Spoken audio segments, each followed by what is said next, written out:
أهلا بكم متابعي القناة. نطلب من حضراتكم دعمنا بلايك وتعليق واشتراك بالقناة ليصلكم كل جديد.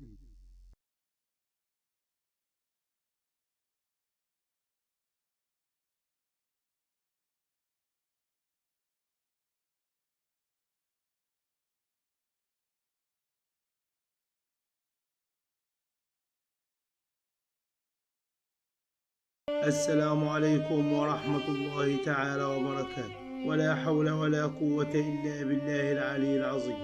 وفاة الفنان محمود الشاذلي بطل ليالي الحلمية بعد صراع مع المرض.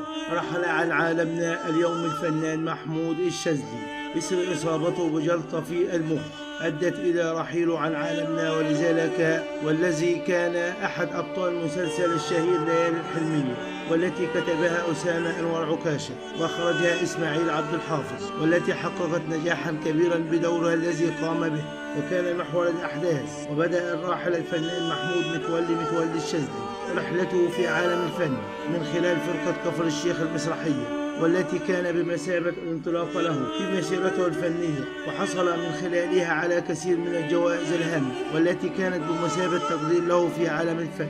والبقاء لله، وإنا لله وإنا إليه راجعون. والسلام عليكم ورحمة الله تعالى وبركاته.